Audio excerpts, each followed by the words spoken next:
Wow, guys, everything I need always comes to me just when I need it. This is a video I'm going to show you, and I urge you to watch it all the way to the end and maybe even go to her on YouTube. Well, I guess you can't. It's just under the other side near death experiences. This woman has it, and she's not lying about anything. I made a comment in it that I'll share after you watch this video and you see what happens when we die. So, let's see.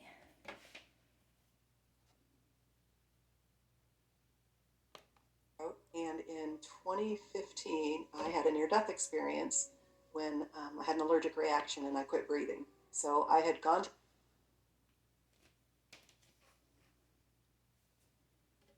Oops.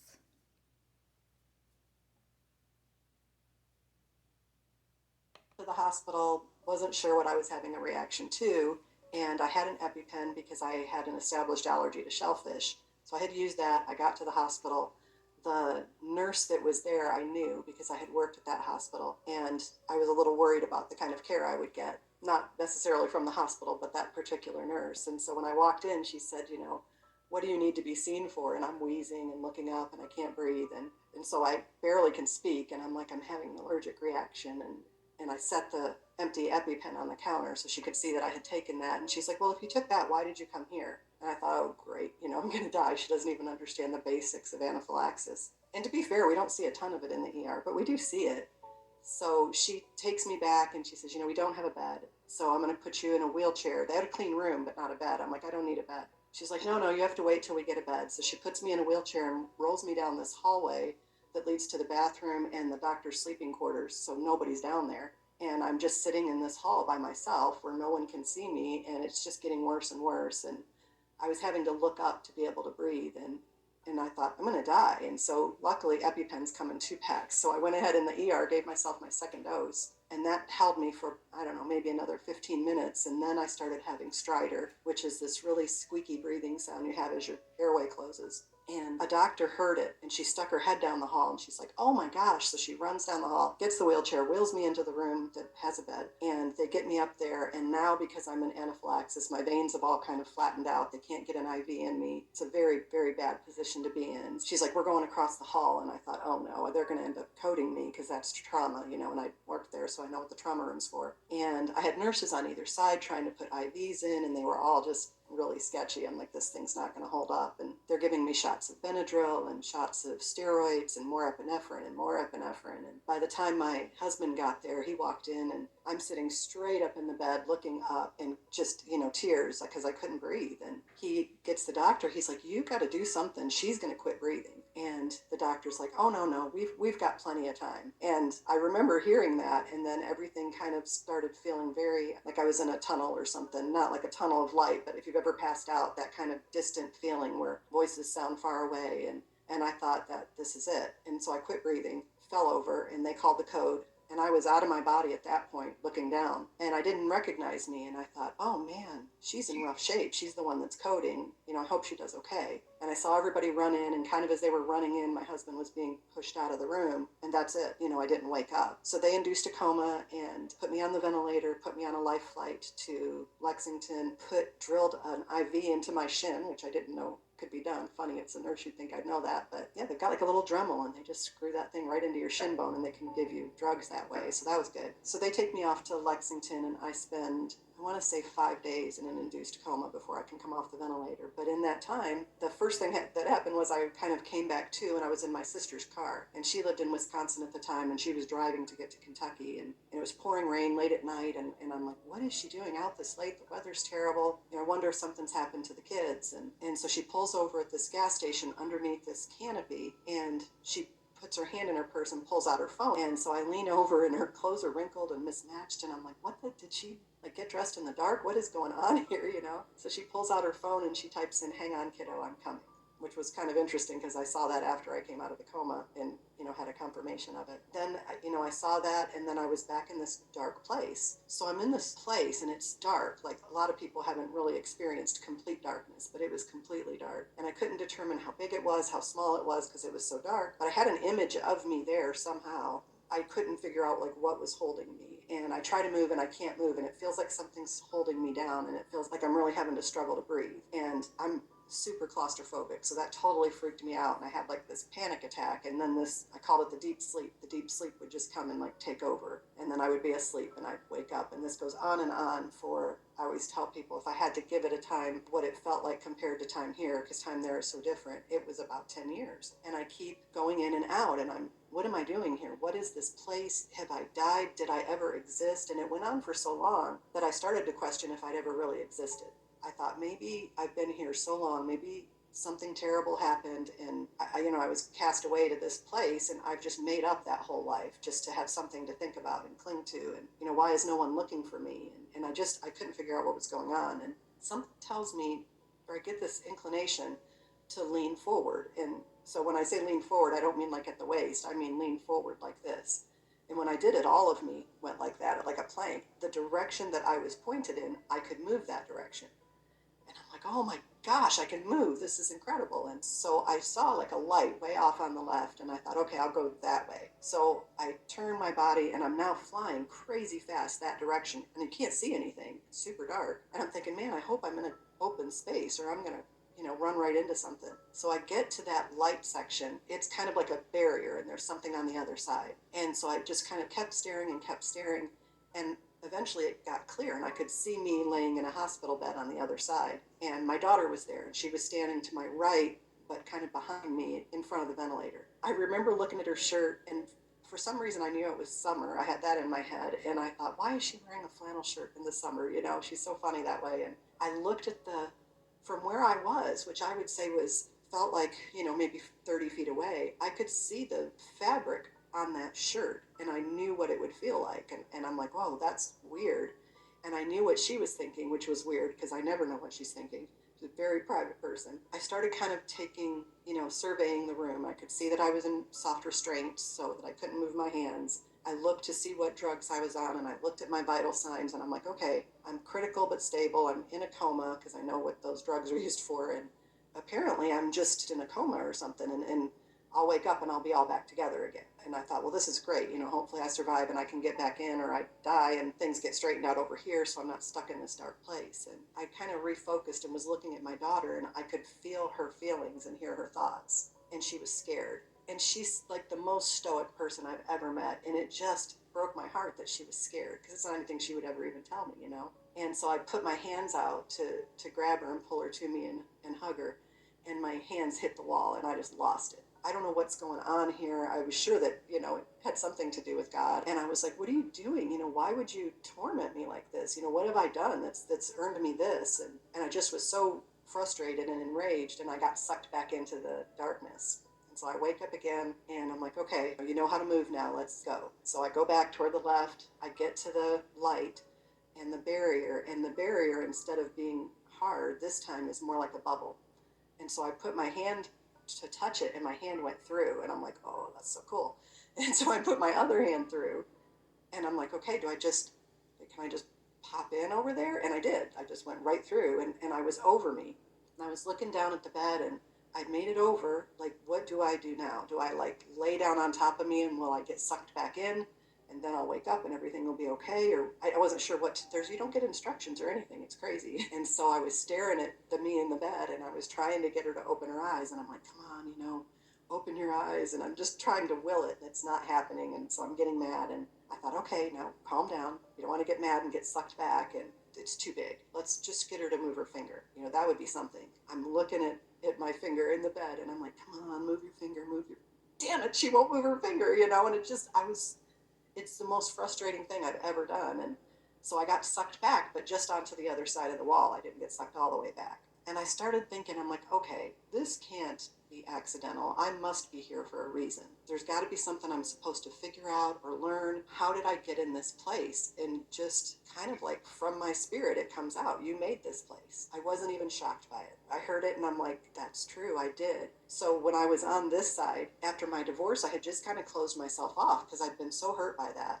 and more so hurt about the abandonment of the kids. That just broke my heart. And I thought, I'm never going to get into another relationship. And people, like, I enjoyed working and had friends at work. I didn't socialize with anybody outside of work. I have social anxiety anyway. And so, like, I would get really stressed at answering the phone, and it was just getting worse and worse. And so I had just completely kind of built this wall around myself to protect me from ever being hurt again. And, the things that you build up here are stored up in heaven, and you have to deal with them, whether they're good or bad. And so that's what this was. This was this physical manifestation of this isolation, the jail that I had built, imprisoned myself in, thinking I was somehow safe. Maybe I was safe, but I wasn't living.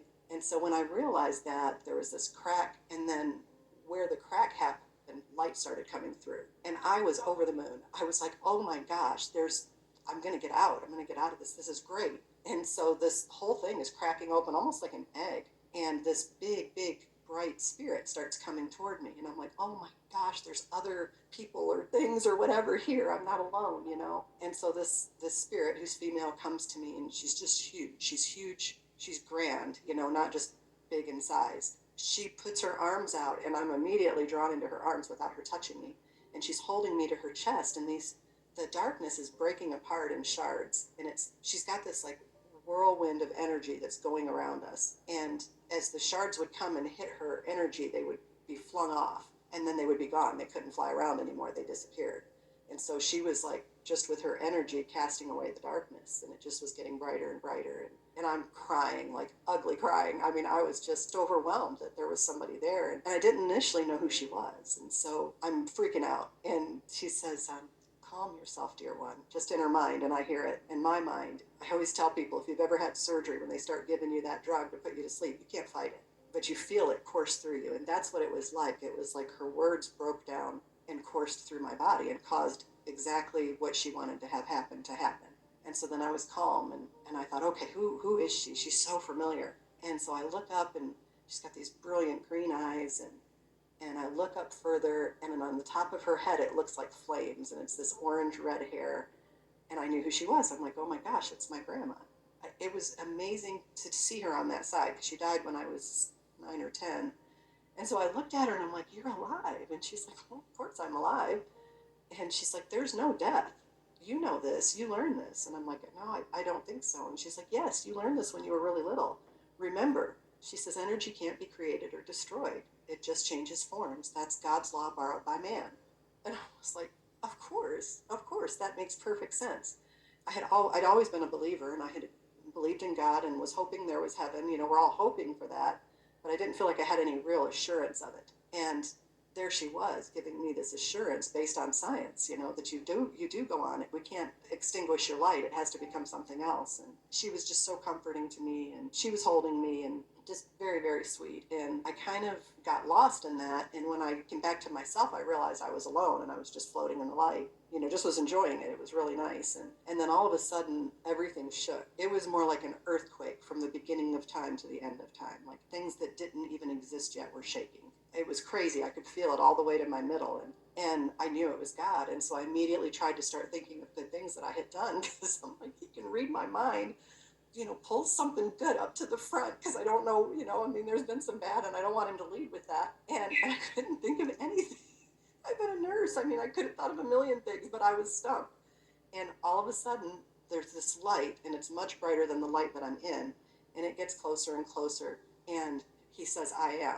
And I had heard that a million times, the great I am, all these different things, and I never really understood it. But, he was making this declaration that the creator of everything was here. And I really understood it in that moment when he said that, I am. I'm the one who made you. I'm the creator of everything.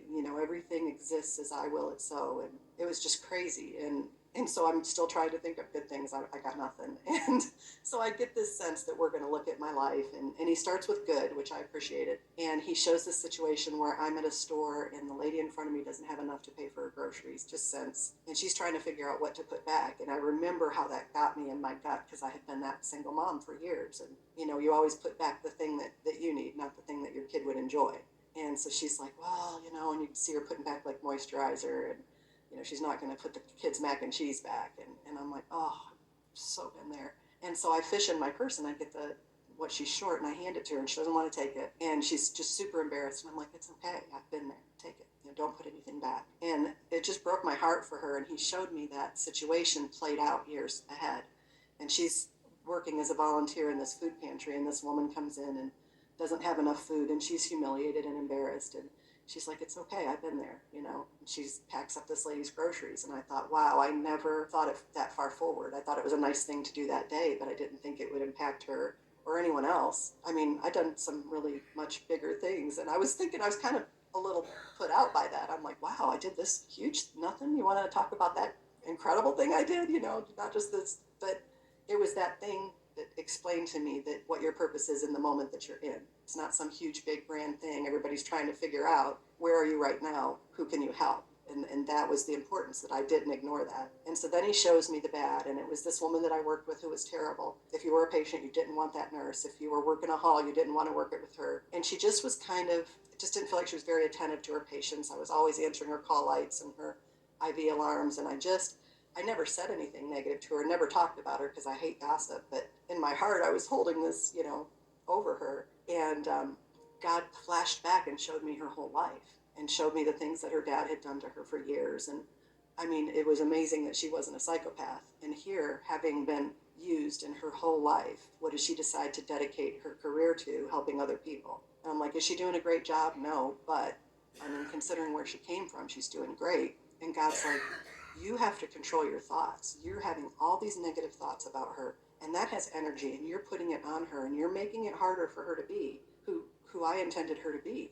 You're chaining her. And I felt so bad. I thought I was doing so well by not speaking those things and not gossiping and not being hateful to people. But if you're walking around harboring it, you're injuring them just the same. And he's like, you have to look for the good in her and capitalize on that. And then I felt so bad that I hadn't done that because I had such an opportunity to do it, to point out any good that she did. I could have done that. And it changed me. It was good. There's a million things that happened that I never get to talk about because it would take weeks. But at that point, I'm trying to decide, whether I trust God and I want to let God in. And because I knew he knew me and knew everything about me. And I just didn't know whether I wanted to let that kind of power have any sway over me. And so I was standing there and I had to make this choice. Was I going to kind of surrender myself to God? And I thought, okay, I will. And his energy, kind of this light, came through my toes, up my legs, into my middle.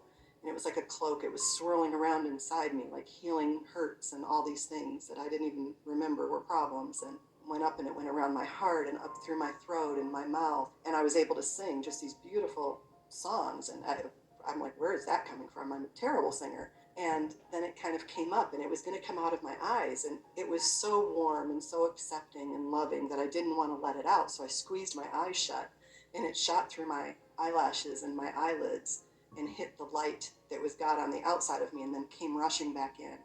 Went up through all the different curves in my brain and was lighting up my brain. And everything I had never understood, I understood. And everything I didn't know that I didn't know, I knew.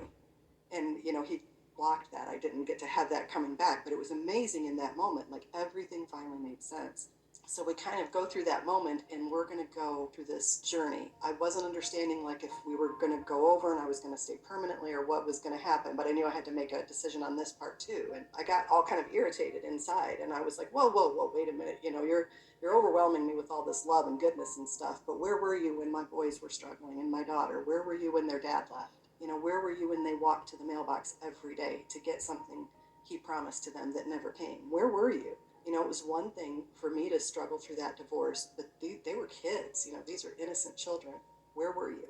And it was pointed and I was angry. And he didn't even like flinch at that, He understood and he's like, oh, dear one, you've completely misunderstood me. Let me show you.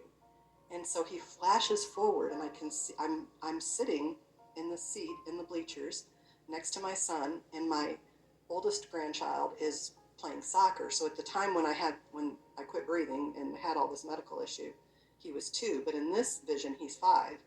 And so he's running up and down the field, and I remember looking at him and seeing the sun on his skin and on his hair and just being like, wow, he's just so alive, you know? And he's running, and my son looks over to me and he says, Mom, I'm going to be the dad to him that I deserved. And I'm like, oh, you're breaking that chain. You're breaking that cycle of broken homes and absent fathers, and you're doing that through, my kids. And it still gets me every time. And I thought, okay, if we had to be the generation to take that hurt, to be able to turn it around, okay, then it's okay. And it made sense to me. And, I've since shared that with my son. But so when my grandson was 5, I was actually at a soccer game, and my son actually looked at me and said that. And I was like, okay, because you get really far out. If you have a fantastical experience, the further out you get from it, the more you kind of question it. You're like, well, but that confirmed, that was God's confirmation for me in that moment. And he's like, keep going forward, you're on the right track. And it just was so important. When I saw that, I just completely was okay to let myself be 100% vulnerable to God. And so I just opened up, and he grabbed my hand, and we started going through the spirals of my DNA. And I was, looking at everything. And as we would go through a strand, I could feel it like stroke over my skin. And I was like, oh my gosh, that's just amazing. And we're going, and it's super fast. We're going really, really fast. And we get down to this one spot, and he just stops, like, hitting a wall. And he says, do you see me? And I'm like, well, yeah, you're everywhere. Of course I see you. And he's like, no. And he points to this spot in my DNA. And he's like, right there. Do you see me? And I looked, and I did. And it was in that part of our DNA that they call junk DNA, that we don't know what that DNA does. And it was funny because it hadn't actually been that long ago that I had read about junk DNA, and he was right there. And I was like, oh my gosh, you're in me? And he's like, yes, I'm your father, just like your father is your father. You can say he's not, but we could do testing and figure out that he is. He's your biological father, whether you want to admit it or not, and I'm your father, whether people want to admit it or not. And it just blew me away. And so I knew at that point that if we went past that, then I was staying. And I'm like, all right, I'm in, let's stay, And I felt like so loved and accepted, like I didn't have to do another thing. A lot of us have this idea that you've got to constantly be doing for God to be loved, you have to be doing something that measures up, and it wasn't like that. He loved me because he made me, and he adored me, and he thought me up. And I remember thinking, how long did he think of me? Because I thought of my children before I had them, and when I first got pregnant, what would they be like, and what would their lives be like? And I thought, it can't be much different for God. He's knitting you together, and he's got to be, kind of seeing you live out your life. And I thought, how long did he think of me before he decided to make me? And he made me on purpose. He could have made somebody else, but I'm on purpose for a purpose. And I'd never really gotten that. And I looked back at my life, and I thought, you've wasted it. Yes, you're a nurse, and you're raising good kids and all this stuff, but you've not fulfilled your purpose. And if you check out now, it's like cheating. You just quit. You're just a quitter. And I didn't want to be a quitter, and I felt like I had not embraced everything that I am by being a creation of God, by building that wall around me. And I thought, okay, well, could I go back? And I didn't know. And I thought, could I go back and tear down the wall? And I thought I could do that. That would be a start. And so I made that decision to go back, and he immediately started pulling away. I could feel that distance, and I started to cry. And so I wake up, I'm in the hospital room. There's a nurse sitting beside the bed, and she's like, oh, you're back. And I look at her, and I said, I was with God. And she's like, oh, that's nice, dear. I'm like, no, I mean, like, just a minute ago, I was with God. And she's like, oh, that's good. Let me go get your family. So she goes and gets the family, and I'm like, I was with God. Just a minute ago, I was with God. And they're like, that's good. And they're looking at the nurse, and she's like, well, maybe everybody should leave. She's just been off the vent for a little while. We don't want to wear her out. And so she sends everybody away, and she leaves the room and turns the lights off and pulls this curtain in front of this glass like wall that's in that room so they can see you. And God reappears like in the room, and it scared me, and I screamed because I didn't expect him just to pop in. And he laughed. I'm like, oh, you scared me. And so he laughs. He's like, why did I scare you? And I'm like, well, I thought you were gone. He says, I'm never gone. I'm like, well, I know you're never gone, but you don't just pop into rooms like that. That's startling, And he thought it was funny. And so he had given me this message, and he's like, I want you to share this message with the world. And, he is God and he is the creator and that we are made on purpose for a purpose. And one of my friends who always called and checked on me called me, and he was always asking me to do this speaking engagement for the International Association of Near-Death Studies, has a support group up in Cincy. And I always said no or thought of a reason not to do it because I had terrible social anxiety. And he called and I said yes before I could stop myself. And he was shocked. He was like, what? I'm like, just hang up now. I'm gonna make something up, just go. And I've said yes ever since. I've not had another episode of respiratory failure. Things slowly started to settle down. You know, we got some answers as to what was going on with me, but it's been quite a journey. I feel like that was a gift to me as much as anybody, because I really needed to hear that. I told you all along that we're all part of the same pie, and I call it Christ. And every newborn infant is Christ until their minds and imaginations are taken away from themselves, and they're living in an alternate reality here. My story is amazingly similar to hers. She was educated in science, which I think has really warped and put walls around us that we need to break through. But this is the comment that I made on her page here, or on the near-death experience page anyway. My son died in 2003, and 3 days later was sitting on my bed. He was earthbound and doing all possible to get my attention. In 2008, I told him to go to a light. There has to be a light, I said. I did not feel him again until 2016, when he brought golden beams of light. They told me everything about our corrupt imaginations and how Hollywood, religious temples, and universities have perverted the imagination to the point of no return to heaven. We come from the other side of the moon, where it's much brighter, beholding the love of Christ, who is Christ, every newborn infant. After the hour-long, it seemed, encounter, my son gave me a heart orgasm. Something never felt here, not in my world, which was much like this woman's life experiences. I have been generous and naive, and destroyed my son by forgetting my intuition and allowing the suffering to go on. My Father is my Lord. My Son is my Christ. Just go down a bit, I guess. Sorry. Can't get this. I learned my father and son are twin flames, and I'm the twin flame of my mother. My grandmother is a reflection of me. She came from Norway and was a very special soul in my eyes. We lived identical emotional lives. Emotions are what to collect here. The emotions of love, joy, laughter. But we are trapped in a reincarnation cycle and cannot go home until we live in the truth, reality, not books, not movies, but reality. God is love. It is the union of the right and left sphere, or brain. We have built a prison, and men are building a world of hell for our children. God's love. He loves having a slave for a wife, as all of the story goes. It is a sadomasochistic imagination that must stop. Women are the creator. Her son is her soulmate as much as her father. He is to be the builder of her creations from her imagination. But since the Garden of Eden, women are demonized by her own sons. An act against anyone is an act against yourself. I have no more hope for this world. And I don't. I